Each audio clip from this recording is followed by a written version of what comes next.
Break के बाद स्वागत है आपका सी न्यूज भारत में। खबर रायगढ़ से है, जहां एनटीपीसी तलईपल्ली व रेलवे साइडिंग ठेकेदार की सांठगांठ से कोयले की हेराफेरी किए जाने की शिकायत को लेकर आदिवासी भूमि में रेलवे साइडिंग के पीछे किए गए कोयले की अवैध डंपिंग पर राजस्व विभाग, खनिज विभाग व खाद्य विभाग तथा पुलिस विभाग की टीम ने दबिश देकर हजारों टन कोयले के भंडारण को जब्त करने की कार्यवाही की। आपको बता दें कि एनटीपीसी और रेलवे साइडिंग ठेकेदार द्वारा खुलेआम चोरी का खेल जारी है।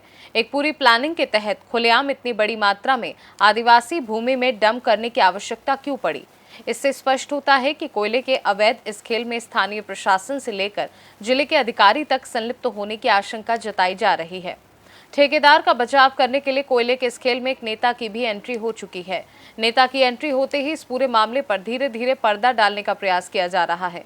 उक्त खेल में नेता की एंट्री को लेकर बाजार में सरगर्मी के साथ चर्चा है कि एक स्वच्छ छवि वाले नेता के द्वारा अवैध कारोबारियों को बचाने की आखिर कोशिश क्यों की जा रही है।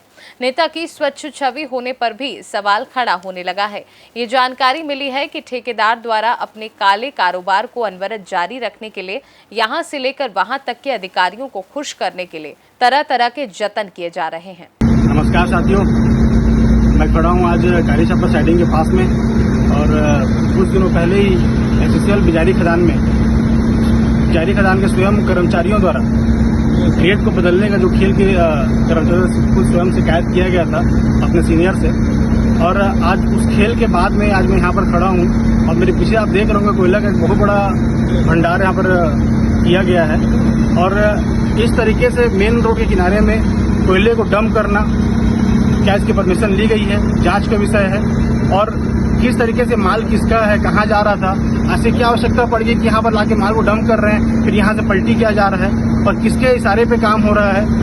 बीजेपी के शासन में लगातार कोल माफियाओं का स्तर बढ़ता जा रहा है। अवैध रूप से अधिकारी कर्मचारी सारे लिप्त हो चुके हैं और इन्हीं के अधिकारियों कर्मचारियों के सपोर्ट में आज कोल माफिया अपने स्तर को और भी बड़ा करने में लगे हुए हैं। आज खुलेआम रूप से यहाँ पर कोल माफियाओं के द्वारा अवैध रूप से माल को डंप किया जा रहा है।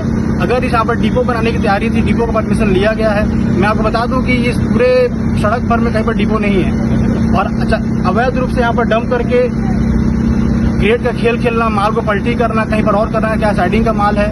बहुत सारे ऐसे सवाल खड़े होते हैं यहाँ पर जो जांच का विषय है। न इसमें प्रशासन का कोई ध्यान जा रहा है, न ही किसी उच्च अधिकारी का, और अवैध रूप से खेल जारी है। और आप देख सकते हैं कैसे अधिकारियों के नाक के नीचे, या फिर मैं कहूं कि अधिकारियों की इसमें सहभागिता है या फिर अधिकारियों के परमिशन से किया जा रहा है ये। लेकिन सवाल ये भी है कि परमिशन कैसे मिल सकता है। सवाल यहाँ पर उठता है कि अवैध रूप से कैसे इतने बड़े कोयले का भंडारण किया जा सकता है। आप देख सकते हैं खुले रूप से गाड़ियां आती हैं, खुले रूप से पलटी करके जहाँ से जा रही हैं। एक पर्सनल डोजर लगाया गया है अपना, जहाँ पर यहाँ पर माल लाया जा रहा है, यहाँ से पलटी किया जा रहा है। तो अवैध रूप से ऐसे पलटी और लाके डंप करने का परमिशन कहाँ से मिल गया, जांच का विषय उठता है। लेकिन हमारी शिकायत करने के बाद भी यहाँ पर प्रशासनिक रूप से कोई भी अधिकारी यहाँ पर ना जांच करने आ रहा है ना कुछ करने आ रहा है। यहाँ पर डंप किए गए कोयले के भंडारण के बारे में जब मैंने लोगों से पूछताछ की तो मुझे यहाँ पर जानकारी मिली कि ये एनटीपीसी का कोयला है, जो कि एनटीपीसी से कारी छप्पर जाना था इसे।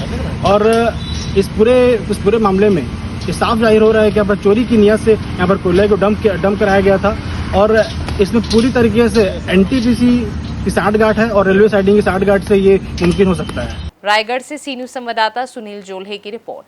फिलहाल इस खास रिपोर्ट में बस इतना ही। देश दुनिया की बाकी खबरों को जानने के लिए आप देखते रहिए सी न्यूज भारत।